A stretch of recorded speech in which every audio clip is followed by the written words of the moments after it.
Hello everyone, it's me Priyanka Sharma and welcome to our channel Learning Point Nepal. Today I am here with my first video on the topic Basic Concepts of Organic Chemistry.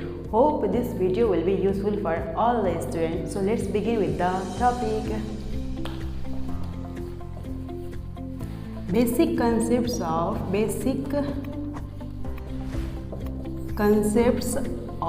organic chemistry. Okay, now what is organic chemistry? What is organic chemistry?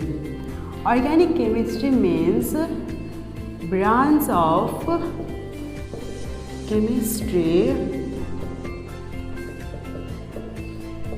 that deals with the study of organic compounds. Organic chemistry भनेको के रहेछ त केमिस्ट्रीको एउटा branch हो जसले चाहिँ organic कम्पाउन्ड्सको study गर्छ। अब कुनै पनि कम्पाउन्ड्सको स्टडी गर्नुको मतलब के हो त नि त्यसको structure, properties and uses. Similarly organic कम्पाउन्ड्सको स्टडी गर्नु भनेको के रहेछ त नि that is structure, properties and uses. हामीले अर्ग्यानिक केमिस्ट्री भनेको के हो भनेर त हेऱ्यौँ। अब हामीले अर्ग्यानिक केमिस्ट्री किन पढ्छ भने so let's see why do we study it. हामीले किन पढेको होला त organic chemistry? A big question mark. हाम्रो अर्थमा म्याक्सिमम कम्पाउन्ड्सहरू अर्ग्यानिक कम्पाउन्ड्स नै हुन्, द्याट इज कार्बन कन्टेनिङ कम्पाउन्ड्सहरू हुन्। Example fuel, human body,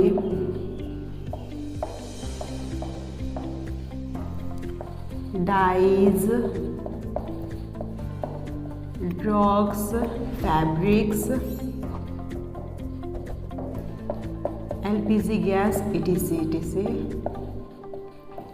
it means हामी आफैमा हेरौँ न, हाम्रो ह्युमन बडीमै हेरौँ सेल्स हुन्छ, सेलमा के छ प्रोटिन छ। प्रोटिन हाम्रो के हो अर्ग्यानिक कम्पाउन्ड हो। हामीले घरमा युज गर्ने एलपीजी ग्यासेसहरू, लिक्विफाइड पेट्रोलियम ग्यासेस, इभन हाम्रो नेचुरल पेट्रोलियम प्रोडक्ट्सहरू भए, हाम्रो डाइज भयो, ड्रग्स भयो, पोलिमर्सहरू सबै के हुन् त अर्ग्यानिक कम्पाउन्ड्स नै हुन्। सबैमा के छ त हाम्रो कार्बन छ। That's why we need to study about organic compounds. अब अर्ग्यानिक कम्पाउन्ड्स भनेको के हो त नि? अर्ग्यानिक कम्पाउन्ड्सको मेन कम्पोनेन्ट भनेको चाहिँ के हो? कार्बन। कार्बन छैन भने त्यो कम्पाउन्डमा त्यो अर्ग्यानिक कम्पाउन्ड होइन। अब हामीले मोडर्न कन्सेप्ट पढ्नुभन्दा अगाडि हामी पहिलाको कन्सेप्ट हेर्छौँ जसलाई हामी भन्छौँ क्लासिकल कन्सेप्ट भनेर।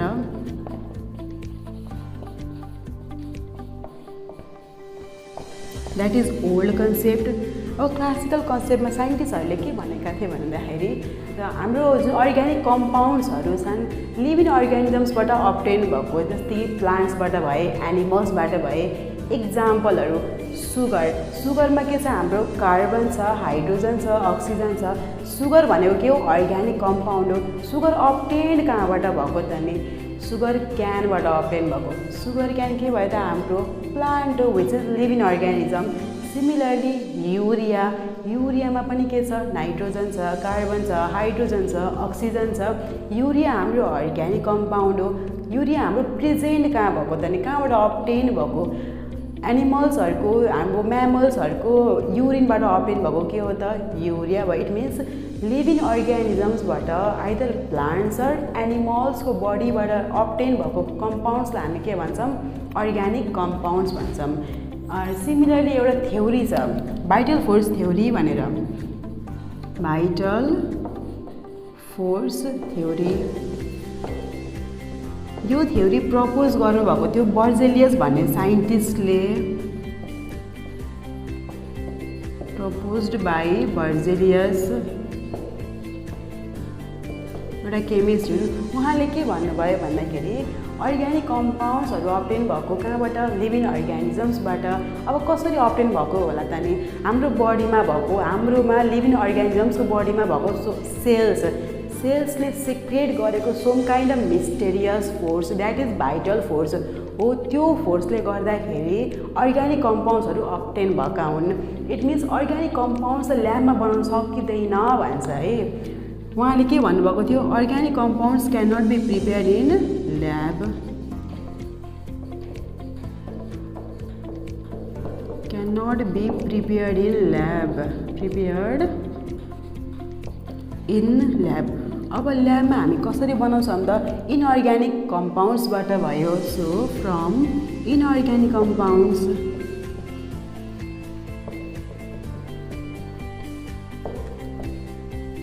ओके।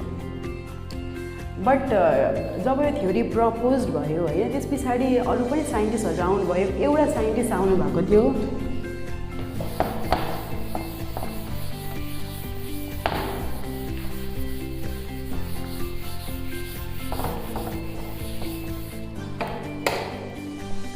ओके, एउटा साइन्टिस्ट हुनुहुन्थ्यो फ्रेडरिक होलर भन्ने साइन्टिस्ट, फ्रेडरिक होलर। उहाँले 1828मा एउटा अर्ग्यानिक कम्पाउन्ड प्रिपेयर गर्नुभयो। त्यो अर्ग्यानिक कम्पाउन्डको नाम हो urea, prepared urea in lab. Holer भन्ने साइन्टिस्ट हुनुहुन्थ्यो, उहाँले के बनाउनु भयो त, युरिया प्रिपेयर गर्नुभयो। कहाँ बनाउनु भयो त, ल्याबमा। इट मिन्स इनअर्ग्यानिक कम्पाउन्ड्सबाट हाम्रो अर्ग्यानिक बनाउनु भयो। अब त्यो इनअर्ग्यानिक कम्पाउन्ड्स के हुन् त, एमोनिया र साइनिक एसिड, दुईटालाई हिट गरिदिनु भयो। हिट गरेपछि हाम्रो कम्पाउन्ड बन्यो NH4CNO, एमोनियम साइनेट बन्यो, एमोनियम साइनेट। फर्दर हिट गर्दाखेरि यो आफै रिएरेन्ज भएर हाम्रो के बन्यो, युरिया, जसको फर्मुला हो NH2CONH2। This is urea, an organic compound,